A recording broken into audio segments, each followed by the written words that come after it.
This statement, I was told, was made in support of the Second Amendment right, because with the Second Amendment right, it guarantees the First Amendment right, which I just mentioned, all the four freedoms. And he said, and I quote, "Close attention, the public liberty," that's the freedoms we enjoy. "Support everyone who approaches that jewel," that's the freedom we enjoy. "Unfortunately, nothing will preserve it but downright force. Whenever you give up that force, you are inevitably ruined." Very strong words from an outstanding patriot. Writing in the Wall Street Journal, December 21st, 2012, reporter Joe Palazzolo and Carl Bialak stated in this article, "A lack of data foils studies of gun control and crimes." They wrote, "The Task Force on Community Preventive Services, appointed by the Federal Centers for Disease Control and Prevention in Georgia, evaluated 51 studies of 11 types of gun control laws, seeking to determine if they effectively curbed violent crime, suicide, and accidental injury. Their verdict: insufficient evidence to determine effectiveness." Let me just say that again. This was a task force on community preventative services that evaluated 51 studies of 11 types of gun control laws. And after thorough examination, they said it's insufficient evidence to determine effectiveness, which means if you have more and more gun laws, there is no empirical evidence that it's going to curb crime. So when someone says we need more gun control to reduce crime, well, according to this article, the evidence is lacking to support their claims. In the Declaration of Independence are these profound words: "We hold these truths to be self-evident, that all men are created equal, that they are endowed by their Creator with certain unalienable rights, and among these are life, liberty, and the pursuit of happiness." The Creator has given to us life, liberty, and the pursuit of happiness. Given to us. To who? To we the people. Not big government, not some large bureaucratic agency, but to we the people. Because what government gives you, they can take away. So remember that. These freedoms that we're fighting for and these rights have been given to us by our Creator. Some historian had it right. If you fail to learn from history, you are doomed to repeat it. Newt Gingrich, former Speaker of the House, in his book Valley Forge, if you have not read it, you might want to do that, showed the brutal winter of 1777-78 and the great suffering that took place. There was, for the Continental Army, there was insufficient supplies, insufficient food. There were many desertions, many deaths due to disease, horrible frostbite, and amputations. While the British were settled down in Philadelphia with the warmth, hot food, shelter, and they were protected. Well, as we know, the Continental Army, under the great leadership of General George Washington, endured. In fact, we're going to celebrate his birthday in a few days. He endured, and eventually he, with his great cadre of generals, defeated the British 1787 at Yorktown, where British General Howe surrendered the troops. Here's my point. The British and the comfortable lifestyle they had at that time is not our heritage, no. We identify with our fellow Americans in the Valley Forge camp, with their suffering and their sacrifices. This is our inspiration.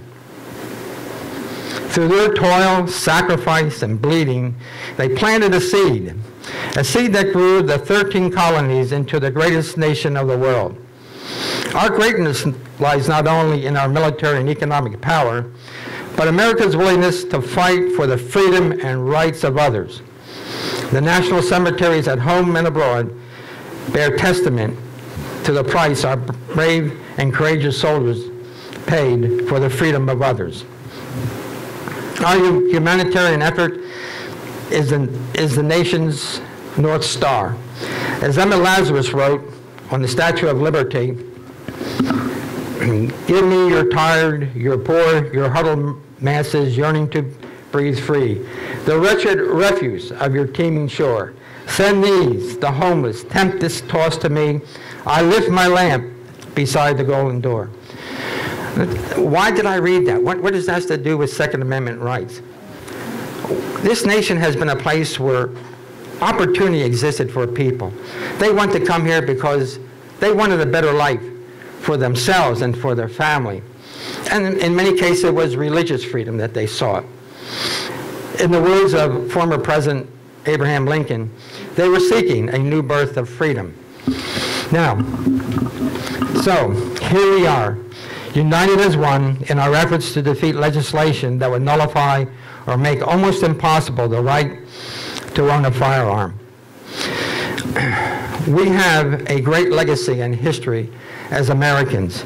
This Second Amendment right is a strong pillar for all our freedoms.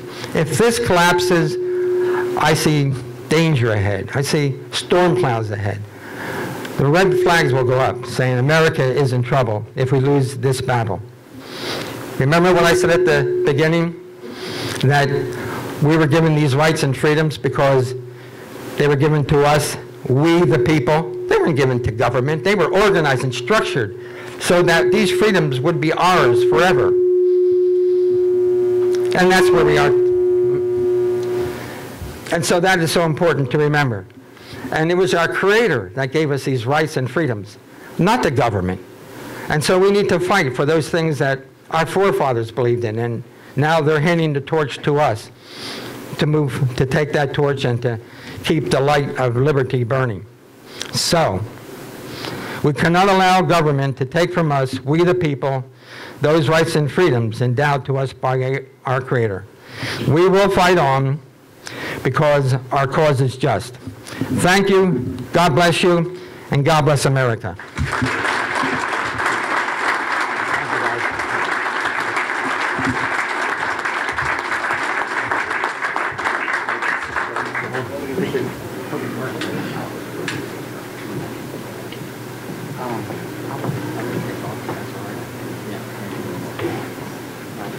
Everyone. Take care.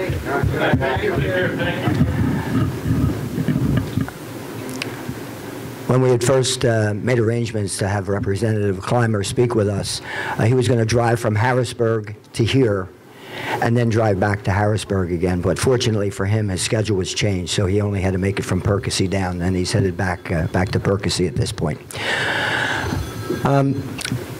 Because most of you, the bulk of you, were not here for the last meeting, we thought that it would be appropriate to do a recap in two areas. One is, again, we are standing legally on the Constitution, specifically on the Second Amendment, but it's more than the Constitution. You heard Representative Clymer talk about the Declaration of Independence. And it was, when the government was formed, it was we the people that formed the government, and we gave limited powers to the federal government, to the states, and what was not given to the federal government was then left to the discretion of we the people and the several states.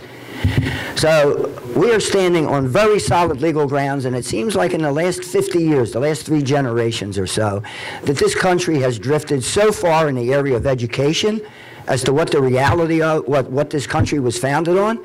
It's drifted in the entertainment area that has, I remember seeing Roy Rogers, Shoot 'em Up Cowboy. Some of you are old enough to remember that.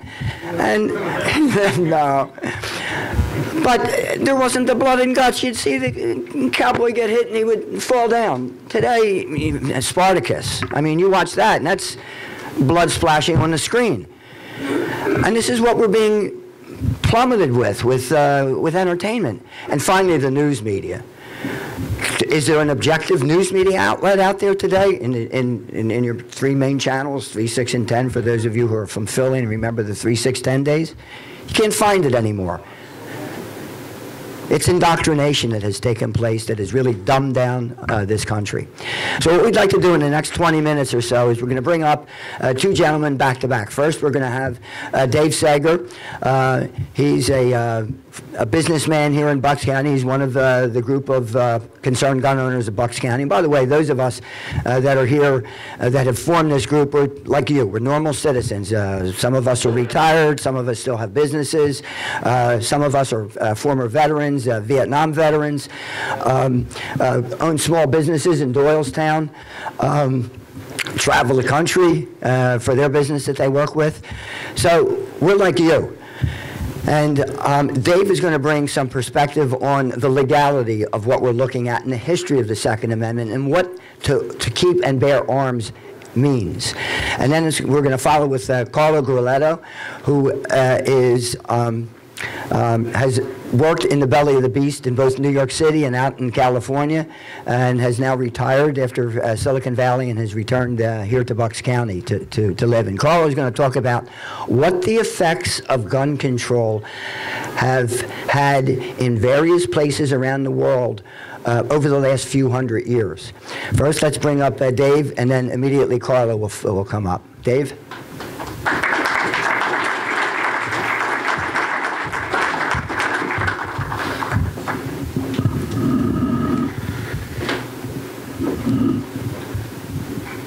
Good evening. Can you hear me? Okay. It's amazing the misunderstandings out there about the Second Amendment. I think that even amongst gun owners, I know some gun owners that have told me that they don't think that I should be able to own an AR-15. We're going to take a look at some of the issues around the Second Amendment, and there is some confusion out there. So I hope that if you agree with what I have to say, that you're going to help us make this message go viral, because it's important for our gun rights that we take this message out there as far as we can. There's two common misconceptions. The first one, I'm sure you'd heard, is that because the militia clause is first in the Second Amendment, that that makes the individual right clause secondary to it. So in other words, the individual right only applies within the context of the militia. We're going to take a look at that. The second thing is that we've heard this, that we want to leave your Second Amendment rights alone, but we want to limit the type of gun that you have. We want to limit your magazine capacity, and that's not okay with us. That's not what the Second Amendment says. So hopefully at the end of this talk you'll have some talking points to go out yourselves and talk to your neighbors, friends, to get this message out. Next slide. Okay, you remember this a couple years ago? This was caught on tape where President Obama was talking about Pennsylvanians in small towns, and he says that we get bitter and we cling to our guns and religion. Well, you know, whenever you look at historically, I mean, he's on to something, because when it comes to guns and religion, that is our history. If you go back to the Founding Fathers, not the Founding Fathers, but the early settlers. Next slide. The early settlers were people coming from Europe that were looking for religious freedom, and they were a God-fearing people.